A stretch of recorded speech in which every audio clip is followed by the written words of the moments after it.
Okay, तो इन सब मुग़ल बादशाहों में से आपके फेवरेट कौन से हैं?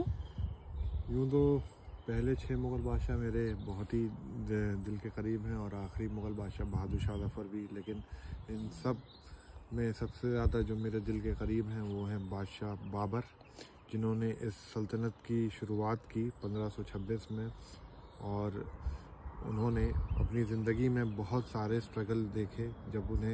जब वो सिर्फ 13 या 14 बरस के थे, जहाँ उनकी पैदाइश हुई फरगना में, उन्हें अपना शहर फरगना जो उज़्बेकिस्तान है उसे छोड़ करके उन्हें दर दर भटकना पड़ा। और उन्होंने 1504 में जाकर के काबुल को जीता, और काबुल के जीतने के बाद उन्होंने 1526 में इब्राहिम लोदी को पहली पानीपत की जंग में हरा करके इस तरीके से हिंदुस्तान में मुग़लिया सल्तनत की हुकूमत शुरू की। और उससे पहले, जैसा मैंने बताया, बाबर ने अपनी ज़िंदगी में बहुत स्ट्रगल किया है।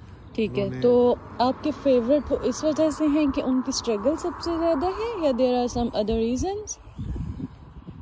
रीज़न्स बहुत सारे हैं, लेकिन जो मुझे सबसे अच्छे इस वजह से लगते हैं क्योंकि उन्होंने बहुत कम उम्र में बहुत ज़्यादा स्ट्रगल की, और इस स्ट्रगल का ये नतीजा मिला कि आज इतनी बड़ी सल्तनत, सिर्फ उनकी मेहनत की वजह से आज इतनी बड़ी सल्तनत हिंदुस्तान में हुई। और उन्हीं की वजह से हमारे हिंदुस्तान को सोने की चिड़िया भी कहा गया, क्योंकि उन्होंने उनके बाद जब अकबर आए तो उन्होंने बहुत ज़्यादा रिफॉर्म्स लाए हिंदुस्तान में, और बहुत ज़्यादा जीडीपी हिंदुस्तान की बढ़ी, और वो आगे चल के औरंगज़ेब के दौर में बहुत ज़्यादा हो गई थी। लेकिन वक्त की बात ऐसी हुई कि औरंगज़ेब के बाद कोई भी जो आखिरी के 13 मुग़ल बादशाह थे, उनमें से कोई भी इतना पावरफुल नहीं था कि वो उस सल्तनत को बचा सकता, और इस तरीके से ये इख्तिताम पजीर हो गया 1857 में। Okay, thank you Yusuf, will see you very soon.